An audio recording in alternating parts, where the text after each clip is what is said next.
Oi, Taurino, com você no oferecimento de Toco Casa de Carne. Se você vai fazer um almoço especial para o seu amor ou aquele jantar maravilhoso, Toco tem ótimas dicas. É só você entrar em contato, hein? Ali na Edmundo Messi Júnior. Hoje, Touro, enquanto soprar um vento de mudança, prepare-se com calma para uma nova fase na carreira. Evite remoer mágoas de amigos ou parentes. A2, renove rotina com surpresas, carinhos e animação, viu, Touro? Gêmeos. Ia falar Toco. Júnior. Gêmeos, falamos com você agora no oferecimento de Águia Real Estofados. Águia Real Estofados, que tem o estofado que combina com a sua sala, com o seu bolso e num plano de pagamento bem legal, hein? Passe lá, converse com a Sandra e confira. Gêmeos, espere sorte, se lida com vendas. Se pintar um problema no dia a dia, lide com calma para encontrar a melhor solução. Uma pessoa que mora muito longe, talvez faça seu coração bater mais forte, Gêmeos.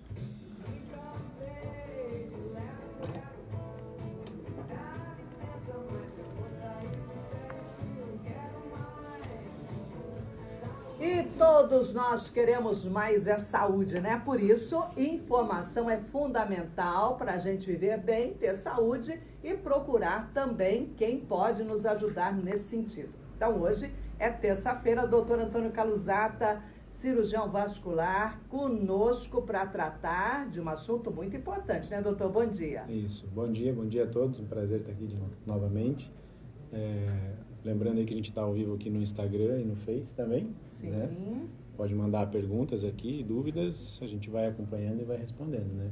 Isso, e qualquer coisa, o WhatsApp também é aqui, tá, gente? O WhatsApp também. 42 999366427. E hoje a gente vai falar sobre a principal causa da doença que mais mata no mundo.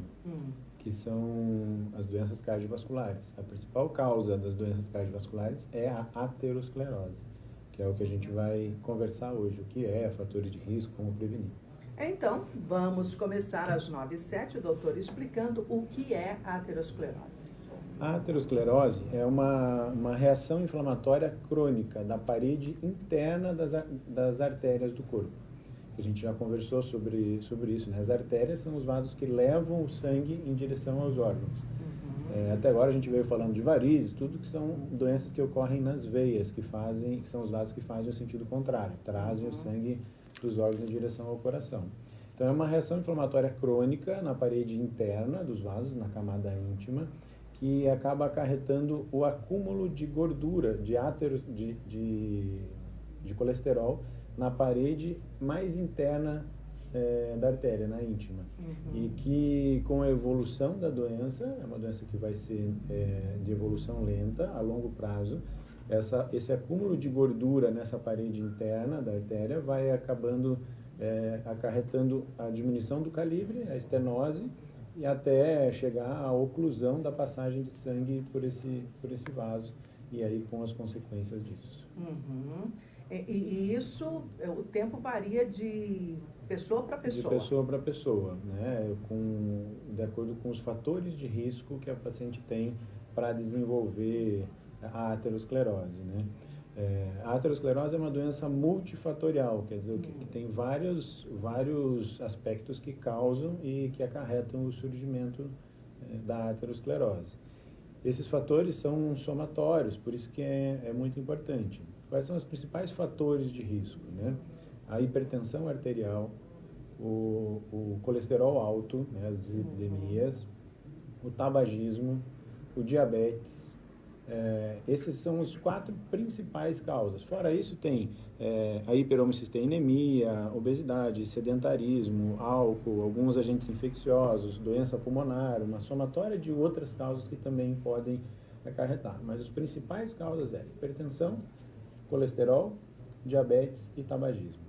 E o que é importante isso? Porque um paciente que tem, por exemplo, apenas pressão alta, ele tem 2 vezes mais chance de ter a aterosclerose do que quem não tem pressão alta. Certo.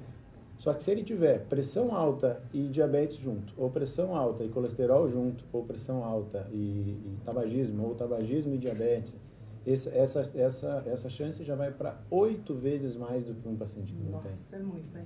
E se a gente acrescentar mais um fator de risco, por exemplo, um paciente hipertenso, diabético e com colesterol alto, ou hipertenso, diabético e que fuma. Então, 3 desses fatores de risco, a gente já passa a ter 20 vezes mais chance de o paciente desenvolver a aterosclerose do que o paciente que não tem.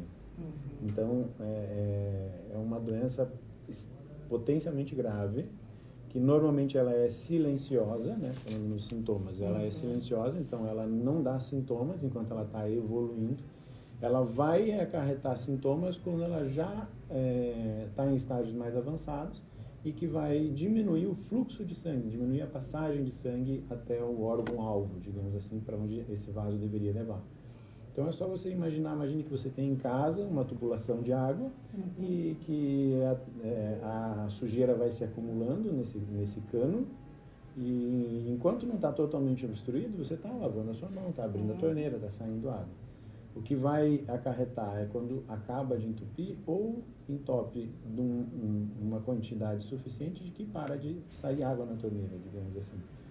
Na doença aterosclerótica é a mesma coisa. Enquanto ela não diminui a passagem de sangue, ela é silenciosa, não traz sintomas nenhum. Por isso que a gente bate muito na prevenção primária da doença, no check-up, para você avaliar e controlar esses fatores de risco para não para frear o desenvolvimento da doença ou para que ela não inicie. E que nesse check-up se identifique, né, algum indício de um início de aterosclerose e que a gente possa atuar, então, no que a gente chama de prevenção secundária, freando o desenvolvimento da doença e freando complicações dessa doença. Então, o mais importante nesse caso é realmente a prevenção primária, para evitar que essa doença apareça. Né, apareceu. A prevenção secundária seria o quê? Esse então, freio seria o quê? A gente tem uma série de atitudes que a gente vai ter que tomar. Primeiro é a mudança do hábito de vida, principalmente. Então, o paciente que era sedentário vai passar a fazer atividade física, a alimentação adequada. A gente tem na nossa equipe a doutora Michele na clínica que faz toda a parte de orientação nutricional. A gente tem diversos alimentos que diminuem o colesterol, né? Às vezes nem com o medicamento em si, só o alimento, né? Alimentos ricos em fibras solúveis que ajudam na excreção do colesterol através das fezes, né? Então tem uma série de alimentos que podem ser orientados para diminuir o colesterol. Medicamentos em si também, que vão fazer a diminuição da agregação plaquetária nessas placas, né? Que são os antiagregantes plaquetários. As estatinas, que são medicamentos diretamente agem na redução do colesterol e na proteção arterial. E no tratamento dessas doenças que são os fatores de risco, né? Por exemplo, um paciente que tem diabetes, então um paciente que tem que seguir um acompanhamento rigoroso com um endocrinologista para manter os níveis glicêmicos normais ou mais próximo possível do normal para evitar a progressão da doença. O paciente hipertenso, mesma coisa, fazer o tratamento da hipertensão, manter bem controlada a pressão arterial para frear essa evolução. Então, controlar, na realidade, esses fatores de risco, além desses medicamentos que a gente usa mais específico para evitar complicações também da aterosclerose. Bom, estar sempre atento, né, doutora, à saúde. Sempre a tal da prevenção mesmo, né? Principalmente pacientes que são portadores de fatores de risco, né? Eu sempre falo assim e como a aterosclerose é uma doença silenciosa e que vai acontecendo aos poucos, principalmente pacientes acima de 40 anos, né, que são o alvo para a prevenção, principalmente, e que tem alguns fatores de risco. Então, se você tem mais do que 40 anos e tem algum desses fatores de risco principais, hipertensão, diabetes, colesterol ou tabagismo, né? Dentre os outros, doença pulmonar obstrutiva crônica, hiperhemocisteinemia, sedentário, obesidade, que aí já fica também relacionado ao colesterol, tudo isso, se você tem esses fatores de risco, fazer um check-up vascular para avaliar como é que está a tua saúde circulatória e de acordo com como você tiver em questão desses fatores de risco e com o início da patologia, a gente vai tomar medidas preventivas, com o uso de medicamento, a orientação da mudança do hábito de vida, o encaminhamento para um nutricionista para avaliar a parte nutricional toda e prevenir e frear a evolução dessa doença. Doutor, e quem já chegou lá no final, né? Situação difícil, já tupiu tudo. Então, aí a gente vai ter, de acordo com o local que essa aterosclerose aconteceu, né? Antes de falar assim no tratamento, vamos falar dos sintomas, né? Quais seriam os sintomas? Primeiro, de quem já chegou lá. De quem já tem uma aterosclerose, que já está diminuindo o fluxo de sangue. Então, vai depender aonde, na localização dessa aterosclerose do órgão-alvo. A aterosclerose, geralmente, é uma doença sistêmica. Então, quer dizer o quê? Geralmente, o paciente não tem aterosclerose só na artéria carótida, que leva o sangue para o cérebro, ou só no coração, na coronária, ou só na perna. Ela é sistêmica. Se o paciente tem, geralmente ela tem uma tendência global e que vai ter em toda a parte arterial. Mas o sintoma vai se desenvolver aonde essa oclusão é mais grave e que já acarretou uma diminuição do fluxo sanguíneo. Então, por exemplo, no coração, na coronária, quais seriam os sintomas? Os sintomas são de doença coronariana, que aí a gente pode dizer uma angina, né? Angina, que é a dor no peito pela isquemia do miocárdio, ou então indo até ao infarto, então, na parte cardíaca. Se a gente envolve a aterosclerose na região do cérebro, então a gente tem na carótida, por exemplo, né? Seria aí sintomas de AVC, né? Que é o acidente vascular cerebral, que aí vai ter diminuição de força de um dos lados do corpo, dependendo do lado que ela está, de um dos lados do corpo, todos os sintomas do derrame cerebral. A aterosclerose nos membros, tanto inferiores quanto na parte superior. Aí a gente tem a claudicação até a dor de repouso. O que é a claudicação? A claudicação é quando a aterosclerose oclui a artéria do vaso e diminui o fluxo sanguíneo para a musculatura da perna. E aquele fluxo sanguíneo que chega na perna não é o suficiente para nutrir adequadamente o músculo durante uma atividade física, por exemplo. Então, o que é a claudicação? O paciente vai caminhando no início da caminhada, não tem dor, porque aquela quantidade pequena de sangue que está chegando no músculo é o suficiente para nutrir e oxigenar o músculo. Quando começa a aumentar a distância e que o músculo precisa de mais oxigênio e mais nutriente, essa oclusão não deixa com que esse nutriente e oxigenação chegue junto com o sangue, e aí o músculo começa a sofrer. E o que é o sofrimento é a dor. O paciente começa a ter dor na musculatura. Aí ele se obriga a parar por essa dor, então ele para ali 10, 30 segundinhos, o músculo descansa, diminui essa necessidade de nutrientes e oxigênio e ele para de doer. Aí ele começa a andar de novo. Começa a andar e aí precisa de mais nutriente, mais oxigênio e começa a doer de novo. Então, esse anda, dói, para, melhora, anda, dói, para, melhora, é a claudicação. É um sintoma muito importante para identificar que esse paciente pode ter já um início de doença aterosclerótica já oclusiva nas artérias dos membros inferiores. Essa distância de caminhada reflete a gravidade dessa oclusão.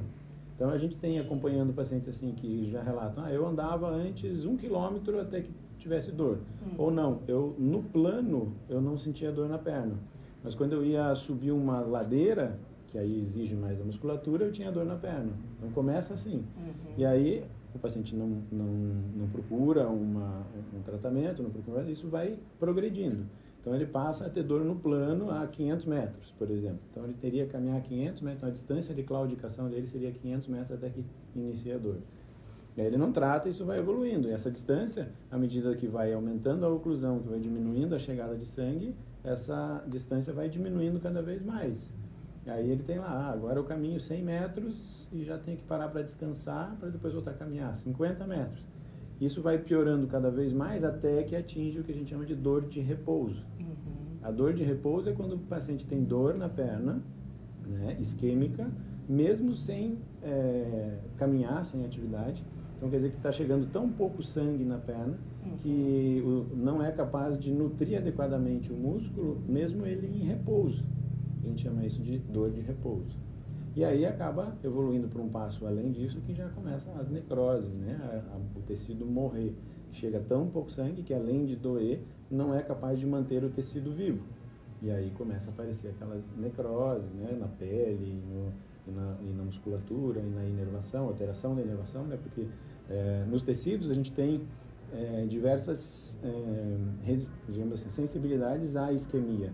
Tem tecidos que são mais suscetíveis à isquemia do que outros.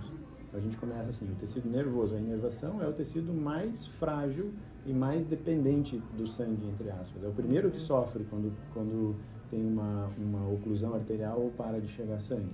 Aí a gente passa para pele, músculo e depois osso, né, que são a ordem de resistência à isquemia.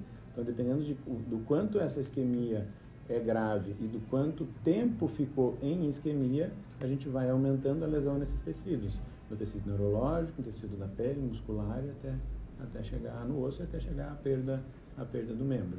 Então, quanto mais precoce você procurar um diagnóstico e um tratamento, é mais fácil de você tratar e você ter uma boa evolução depois. E aí, a gente, dependendo desse diagnóstico, a gente vai definir quanto à indicação ou não de tratamento invasivo, que seria a cirurgia, né, ou a angioplastia, que é a colocação do balãozinho por dentro para abrir essas artérias.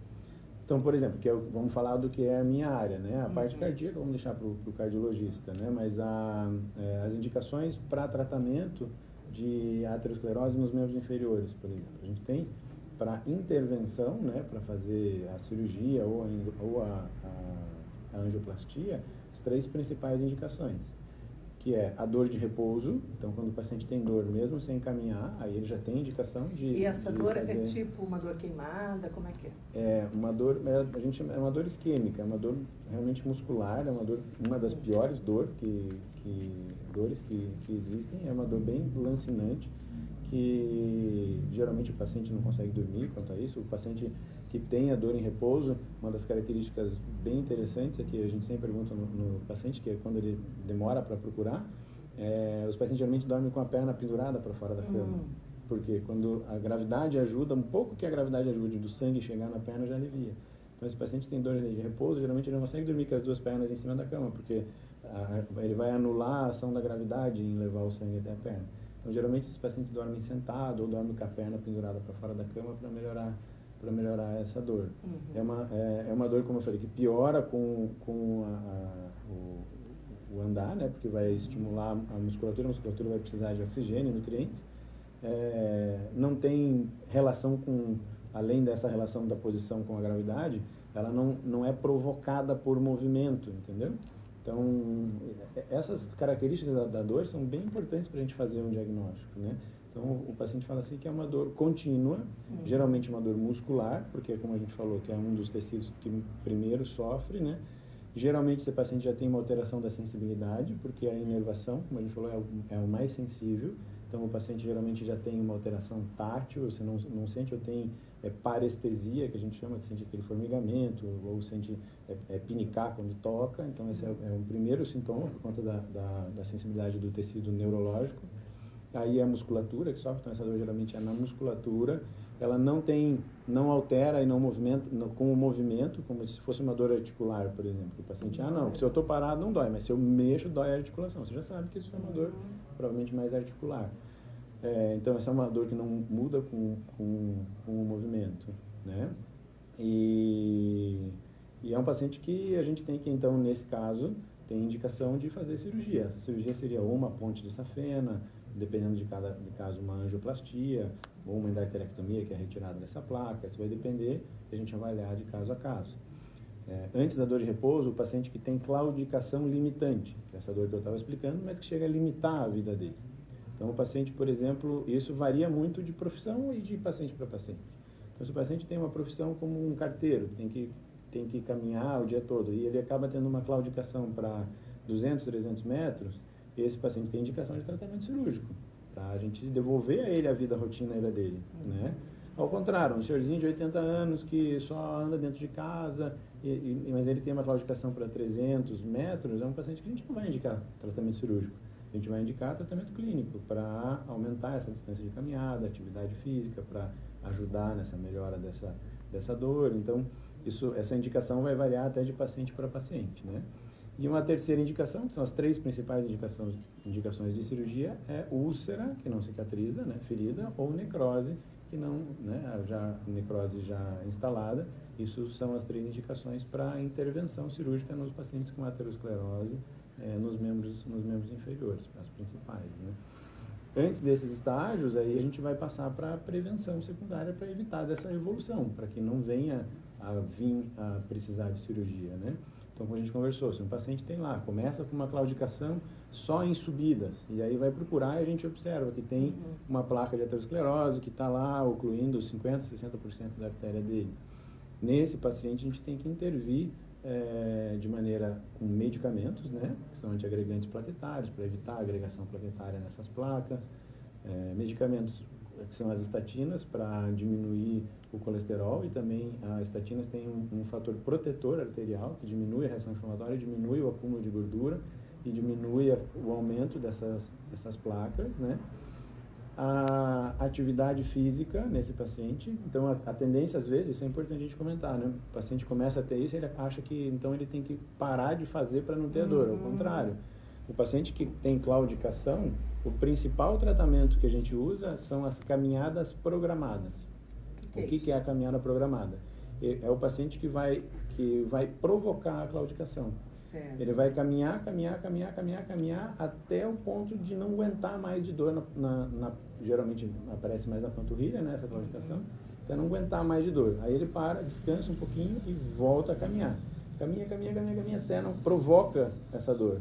O que vai acontecer? Essa dor vai estimular, né, e a própria circulação vai estimular que outros vasos, que não aqueles que estão entupidos, mas outros vasos comecem a se desenvolver para suprir a necessidade de sangue que aquele que está entupido não consegue suprir. Então isso explica o porquê que às vezes a gente vai pegar um paciente, ele está com a artéria toda ocluída, sem passar sangue nenhum, mas está com o membro viável e está claudicando aí para 300, 400, 500 metros, está vivendo bem, com a artéria principal toda ocluída. Por quê? Porque é um paciente que desenvolveu uma circulação colateral suficientemente boa para manter a perna bem, sem aquilo. E aí não se mexe no problema? E aí não se mexe. Só vai aí não se com mexe. Se ele tiver, aí a gente entra naqueles critérios. Está limitando a vida dele? Ah, não está. Ou então, aí você começa tudo, né, na medicina, você tem que botar numa balança e pesar riscos e benefícios. E aí você vai avaliar o quanto está limitando essa vida dele.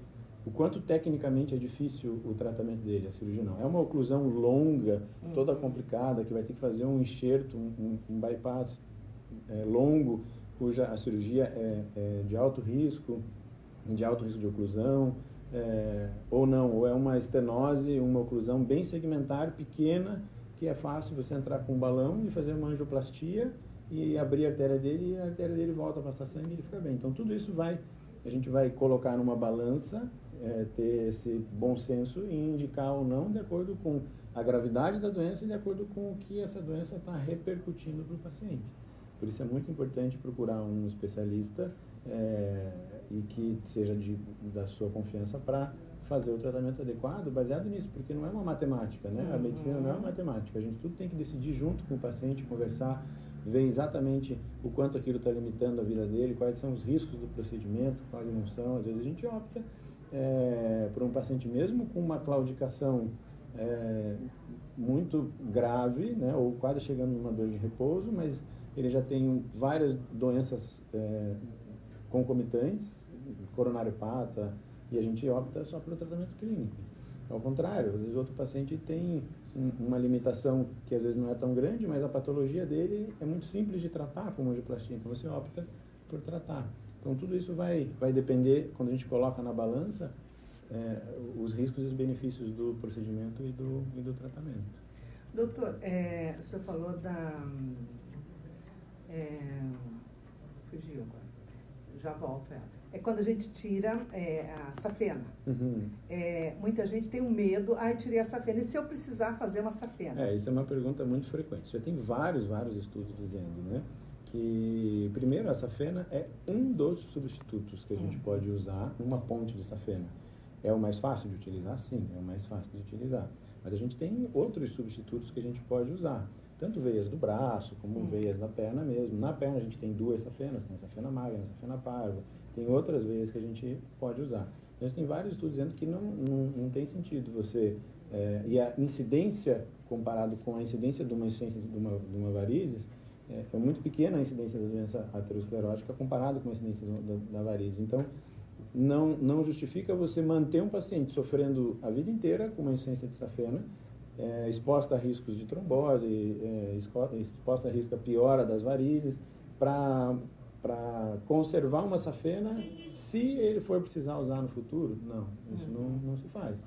Por isso que precisa ser feita uma avaliação prévia importante. Você vai pegar um paciente que é diabético, já é coronariopata, já tem história de coronariopatia, já tem história de placa de aterosclerose na coronária, é hipertenso, é dislipidêmico, e ele tem uma essência de safena, bom, aí, com bom senso, você não vai fazer a cirurgia nesse paciente. Primeiro porque o risco cirúrgico é muito alto, e depois justamente por isso. Bom, ó, esse paciente já é coronariopata, então ele pode vir a precisar, não vamos mexer. Aí é diferente o aspecto, entendeu? De você pegar uma paciente totalmente saudável, que não tem muitos fatores de risco, para deixar uma safena aí para se for usar no futuro. Não tem justificativa, mesmo porque, se for usar, existem outros substitutos que a gente pode usar. Bom, são 9h30, doutor Antônio Carlos Zatter, angiologista e cirurgião vascular, falando conosco hoje sobre aterosclerose. Sebastião do Embaú, doutor, conta que ele tem diabetes, daí desenvolveu leucemia e ele tem muita dor nas pernas. Ele não dá mais detalhes, né? Você pergunta se pode ser um caso desse. Mas só por isso dá para fazer alguma análise? Leucemia tem alguma coisa a ver? Não, a leucemia em si, só a leucemia pode dar dor, pode já dar dor na perna, né? Isso com certeza. Mas ele tem uns fatores de risco, diabetes, que é o diabetes. O diabetes causa dor na perna não só por aterosclerose, né? O diabetes, o que ele causa também é sobre a neuropatia, né? A gente já conversou aqui uma vez. Então, o diabetes, ele lesa uma série de órgãos do corpo. Além da parte arterial, né? Propiciando a aterosclerose, ele também lesa a retina, com retinopatia, ele lesa o rim com doenças renais, ele lesa também a inervação, ocasionando o que a gente chama de neuropatia diabética, que dá aquela queimação, ardência nas pernas, que incomoda bastante o paciente diabético, chegando até ao ponto de ocasionar a anestesia, que o paciente não sente o pé. Aí o risco que a gente falou de lesões quando põe o sapato, cuidado, examinar o pé, cuidado entre os dedos para não ter micose na hora de cortar a unha, nunca usar escaldapé, tudo aquilo que a gente conversou aquela vez aqui para prevenir lesões do paciente diabético, justamente por causa da neuropatia. Muito bem. Doutor, o que mais que a gente precisa falar para que o nosso ouvinte fique bem atento? Deixa eu ver se tem alguma pergunta aqui. Agora são 9h32. De quem que é essa pergunta aqui? Tenho 50 anos, tenho muito formigamento na coxa direita, sentada ou de pé. Dá vontade de cortar sapato, doutor. A minha filha também tem, ela tem 14 anos. O que será que pode ser? A gente tem que ver assim, pelo menos a filha, 14 anos é praticamente impossível de ser uma aterosclerose, né? Como a gente falou, é uma doença insidiosa que vai aparecendo com o passar do tempo, tudo, né? Então, é muito difícil a gente fazer um diagnóstico só com esses dados que ela passou. Teria que ir, examinar, avaliar bem para saber o porquê desse formigamento. Os formigamentos acontecem também muito pela posição, né? Quem nunca foi no banheiro já alguma vez e saiu com a perna amortecida, sem sentir? Ou então está dormindo em alguma posição, acorda com a mão formigando ou sem sentir. Fui para a UPA uma madrugada que eu tinha dormido em cima do braço, achei que era um derrame, alguma coisa. Isso não dá para menosprezar, mas isso na grande maioria das vezes é pela posição, né? Que você dormiu e que você apoiou. E nesse caso, 99% das vezes não é por obstrução da circulação, e sim por compressão da inervação. Né? A gente tem, nos membros superiores, a gente chama síndrome do desfiladeiro torácico, né? uma patologia, nome bonito, né? Síndrome do desfiladeiro torácico. Que acontece o quê? A inervação para sair da coluna e ir em direção aos braços, e a vascularização, os vasos, para sair do coração em direção ao braço, ele passa por uma série de estruturas e vai desviando essas estruturas. Quando o paciente sofre algum tipo de alteração de postura, que isso vai acontecendo com o passar da idade, que o paciente vai diminuindo, arcando as costas, né, com essa postura, ou um ganho de peso que altera a postura, ou na gestante. Ontem até teve um paciente no consultório com um caso desse, que a própria gestação, por causa do peso e por causa da mudança do ponto de equilíbrio, muda-se muito a postura da mulher, né? Puxa para frente. E isso, às vezes, o que acontece? Essa mudança de postura vai comprimir essa inervação, essa circulação, que passa no meio dessas estruturas. E aí acarreta amortecimento na mão, tudo. E, nesse caso, 99% não é por obstrução das artérias, e sim por compressão da inervação. Então, para o diagnóstico dessa paciente, na realidade, teria que realmente avaliar ela. O importante era buscar ajuda, né? Ver o que é que está acontecendo, porque alguma coisa está acontecendo, né, doutor? Do nada, a gente não tem formigamento, né? A gente não tem, que nem a tua menina de 14 anos, as duas, né? Dá para ir as duas Combina com o médico, uma consulta só para as duas. Deixa eu responder uma pergunta aqui da Cris. Então vamos. Se o paciente fez uma angioplastia e está sentindo um pouco de formigamento nas mãos, pode ser o quê? Bom, primeiro, a angioplastia a gente tem que saber aonde ela foi feita, Cris. Não sei, foi coronariana, foi no coração, foi na perna, onde é que foi? Ou foi no braço mesmo, né? Então, a gente tem que saber onde é que foi essa angioplastia. Aí, o paciente é meu pai, às vezes acho que ele está nervoso e penso que pode ser outra coisa. Bom, tem que ver primeiro onde é que foi essa angioplastia. Se ela tem formigamento no braço e ele, por exemplo, teve uma lesão arterial no braço e está tendo um formigamento no braço, ele tem que procurar o mais rápido possível um cirurgião vascular para avaliar, o próprio cirurgião que fez esse tratamento ou outro cirurgião para avaliar isso. Se a angioplastia foi no braço, foi no órgão-alvo onde ele está tendo esse sintoma. Se ele está tendo essa alteração, ele fez uma angioplastia coronariana, é a mesma coisa, por causa da dor referida daí. Por isso que o paciente, quando tem infarto, tem aquele amortecimento e dor na mão. Não é porque está isquemiando a mão, não, mas é por conta de dor referida devido à inervação local, que acaba acarretando esse sintoma no braço esquerdo também. Se ele tem que procurar o cardiologista para ser avaliado mesmo. Não dá para só assim, uma pergunta aqui, sem examinar, sem avaliar, avaliar direito o que é. Ela fala, foi no coração, foi pelo braço. Então, aí tem um outro fator complicante que a gente tem que ver. Tem que avaliar. Se a angioplastia entrou pelo braço, né? A angioplastia, o que é? A gente coloca dentro da artéria um catéterzinho, né? Que entra ou pela artéria radial, que é pelo pulso, ou entra pela virilha, aqui pela artéria femoral. E com esse catéter a gente vai até o local onde está aquela artéria obstruída, com esse catéter, e lá dentro põe o balãozinho e abre. Acontece, às vezes, de no local por onde entrou esse catéter, acaba ocorrendo complicações locais nessas artérias. Obstrução, pseudoaneurisma, uma série de complicações que tem que ser avaliado quanto a isso. Então, mais uma vez, é importante que você procure o próprio serviço que fez o tratamento ou um cirurgião vascular para avaliar melhor ele. Não dá para pensar só que seja só porque ele é nervoso, não. Às vezes a gente menospreza isso achando que ele é nervoso, tá tendo, e acaba passando uma patologia potencialmente grave que pode ser tratável. Então, acho que tem que procurar realmente o serviço para avaliar. Sempre, né? Por isso é importante a orientação. O ouvinte aqui comenta, doutor, o irmão dela é diabético, tem, né, esse problema que o senhor mencionou, tem dor nas pernas, e ela comenta que ela tinha aquelas aranhinhas, conversou uma vez aqui com o doutor, foi para a academia, agora está zerada. Não tem mais, né? A tal das aranhinhas, né, que o senhor comentou uma vez, né, que fica aquela coisa, né, meio de coceirinha. Então, ok, tá aí dado o seu recado, né? Essa aqui é da coxa direita. Então, doutor, e é uma doença que predispõe mais ao homem ou à mulher? Tem preferência de sexo? Isso, as mulheres se salvaram nisso, né? A gente até hoje só fala que varizes é mais comum em mulher. Então, na verdade não está bem ainda estudado e determinado, mas a aterosclerose é muito mais comum nos homens. Não se sabe se os homens têm algum fator protetor ou se alguns fatores predisponentes, né? Ou se o próprio estrógeno na mulher tem algum fator protetor a isso. Então, a aterosclerose é muito mais frequente nos homens do que na mulher. Pelo menos aí ganhamos. Tivemos uma vantagem, né? Bom, doutor, não, esse aqui não é. Então, desenvolvemos um assunto, se tiver alguma pergunta, né? Mande para a próxima vez que o doutor estiver conosco. Até porque assim, a gente escuta e vai pensando, depois é que surgem, né? Ai, mas eu tenho isso, devia ter perguntado. O que tem que ficar bem frisado aqui é realmente a importância da prevenção primária. De não deixar ela começar, não deixar ela aparecer. Na prevenção primária, é controle dos fatores de risco, principalmente. Controle rigoroso da pressão arterial, controle rigoroso do diabetes, para quem tem, controle rigoroso do colesterol e não preciso nem falar do tabagismo, que é um dos principais fatores de risco e que é um fator externo que depende muito da vontade própria, é um vício, mas que é uma das principais. Hoje tem tratamentos muito avançados já para o tabagismo, que é considerado realmente uma doença.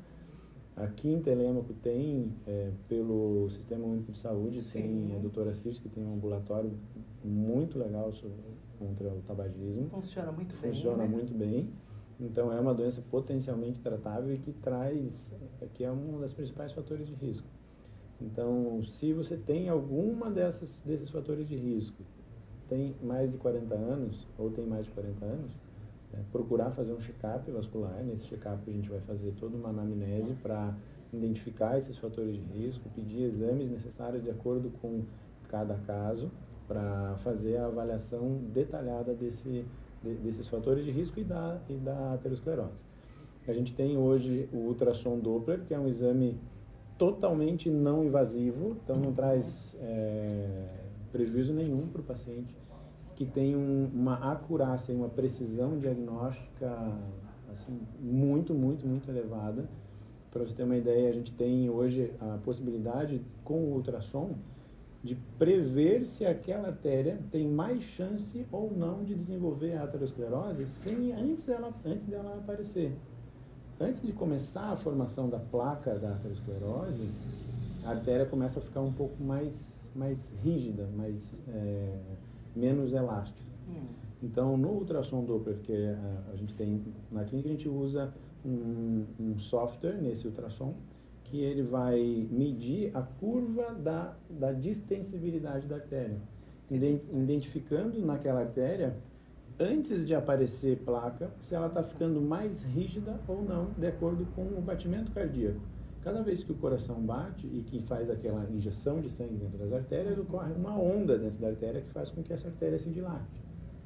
A gente, com esse ultrassom, a gente consegue avaliar o quanto essa artéria está se distendendo com o batimento cardíaco, e a gente identifica se ela tem uma distensibilidade menor do que o normal. É um fator de risco, é um sinal de alerta de que aquela artéria pode vir a desenvolver, é um fator de risco preditivo positivo, que a gente chama, para desenvolver a aterosclerose. E aí, nesse paciente, a gente intervém bem mais precocemente para evitar o desenvolvimento dessa aterosclerose naquele local. Isso, a gente tendo quase que uma bola de cristal, olhando isso antes de qualquer tipo de formação. Fora isso, a gente tem a possibilidade da medida automática da íntima da artéria, que é essa camadinha dentro da artéria, essa pelezinha que fica por dentro da artéria. Como a gente falou, é uma doença inflamatória crônica dessa parede da íntima, que os macrófagos, que são as células de defesa, começam a engolir o LDL, que é um colesterol que tem o peso bem pequenininho, que é o principal risco, que é o LDL, que é o colesterol de baixa densidade, que é o principal fator de risco, né? Isso é interessante a gente explicar, né? Porque quando pede o colesterol, vem aquele monte de colesterol no exame, né? Colesterol total, LDL, HDL. Aí os pacientes querem saber qual que é o colesterol ruim e qual que é o colesterol bom, né? O colesterol ruim é o LDL, que é o de baixa densidade. O HDL, que é o de alta densidade, é o colesterol bom. Digamos assim que o HDL ele é um faxineiro dentro da circulação. Ele passa, ele é grandão, digamos assim, que ele é de alta densidade, e que ele vai captando os outros colesteróis que estão perdidos e fazendo uma limpeza nas artérias, digamos assim. E o LDL é de baixa densidade. É o LDL que ele é, através dessas células de defesa, os macrófagos vão engolindo, entre aspas, esse LDL, e vão acumulando essa gordura na parede da artéria. E o ultrassom consegue identificar um espessamento dessa parede íntima arterial antes da formação da placa de aterosclerose. Então, quando a gente vai fazer o ultrassom de carótida, que é o local que a gente usa, a gente vai fazer a medição, isso tem um software também que faz essa medição automática, que vai medir a espessura da parede da íntima da artéria. E aí, de acordo com essa espessura, tem um gráfico de acordo com a idade, do quanto que essa espessura tem que ser, de acordo com a idade. E a gente, essa espessura sendo maior do que a esperada pela idade, também é considerada como um fator preditivo positivo de risco para a doença, principalmente a doença coronariana, principalmente a doença na coronária, a aterosclerose na coronária do coração. Então, e eu tenho que ter alguma indicação de um médico para fazer esse exame? Se eu tive problema na família, alguém que já teve... porque você não vai fazer, os exames têm que ser sempre solicitados por médico. Você não vai chegar, eu quero fazer meu ultrassom. Não, porque aí o médico vai fazer, não é só o exame. O exame faz parte de uma avaliação toda completa que vai avaliar dentro dessa consulta na anamnese os fatores de risco, fatores genéticos, né, que a gente não conversou aqui, né, um dos principais fatores é o fator genético. Então, se você já tem na família quem tem que tem aterosclerose, é um fator muito importante, um fator de risco que é o fator genético. Então, aí, esses pacientes precisam passar por toda essa avaliação antes de chegar lá para fazer um ultrassom e sair. Então, toda essa avaliação, porque muito mais do que o ultrassom, a gente vai pedir uma série de exames de sangue para avaliar como está o colesterol, como é que está o diabetes, como é que vai fazer todo um check-up completo, né? Mas assim, hoje em dia o ultrassom, ele traz informações que são, assim, eu sou apaixonado pelo ultrassom por conta disso, por ser um exame totalmente não invasivo, né? Totalmente inócuo ao paciente, e que, se você for, depois quem quiser estiver acompanhando no Instagram, vou colocar essas imagens aqui no Instagram. As imagens são lindíssimas para você observar o quanto é capaz e sensível um exame totalmente inócuo ao paciente, e que você pode atuar tanto na prevenção quanto depois no tratamento. Então, muitos tratamentos a gente consegue fazer só com a avaliação do ultrassom. Mesmo o paciente que já tem placa grande, que a gente vê que já está com oclusão na artéria, às vezes só com o ultrassom a gente já define se vai fazer o tratamento ou com angioplastia ou com uma cirurgia nesse paciente. Então, hoje o ultrassom é um dos principais meios diagnósticos e exames complementares para a doença aterosclerótica, tanto na prevenção precoce quanto depois no tratamento. Bom, então entendemos, né? Trabalhar a prevenção em todos os níveis. Até quando o doutor está aqui, não, e até em viagem eu lembro, eu estou aqui, ó, chacoalhando a perna, fazendo um movimento de pedal. E mais uma vez, que é uma coisa importante que eu sempre falo tanto aqui, né? A atividade física. A atividade física nós somos feitos para se movimentar. Então, tanto na parte venosa, a gente falou tanto aqui na atividade física, o poder da atividade física em melhorar a dor, em melhorar os sintomas da parte venosa, a gente tem que falar aqui também o poder da atividade física quanto à prevenção e à melhora da aterosclerose. Tanto na doença já instalada, que a gente conversou sobre a caminhada programada, quanto na prevenção. A atividade física faz com que aumente a quantidade do HDL, que é o colesterol bom que faz a limpeza das artérias. Ajuda a diminuição do colesterol total. Então, o exercício físico é um dos fatores também mais importantes para prevenir a aterosclerose também. Sem contraindicação. Bom, doutor Antônio Carlos Zata volta conosco daqui 15 dias. Parece que tem uma viagem programada, alguma coisa assim? Tem uma viagem programada. Mas daqui daqui 15 dias já estamos aqui já. Podemos estar novamente. Certo. Podiam pedir para o pessoal mandar ideias de temas, né? Quais os temas que vocês querem, né? Para que o doutor possa ir trabalhando, né? Daqui 15 dias. Bom, doutor Antônio Carlos Zata, você ouviu, né? Ele que é angiologista e cirurgião vascular, atende na Clínica Pro Saúde, Presidente Kennedy 764, WhatsApp, vou passar isso primeiro hoje, 984042161, telefone da clínica é o 32731542. Mais alguma coisa para acrescentar? O Instagram é doutor.zata_vascular. doutor.zata_vascular. E o Facebook é Clínica Pro Saúde Vascular. Também está lá. Vou deixar no Instagram as próximas 24 horas essa live, e no Facebook fica sempre lá. É só entrar na Clínica Pro Saúde Vascular no Instagram, no Face, e no Instagram doutor.zata_vascular. Obrigada, doutor. Bom Obrigado dia, a todos. bom trabalho. Bom dia, um abraço a todos. Tchau, tchau. 101,9. Você ouve as melhores músicas. Manhãzinha. Para você.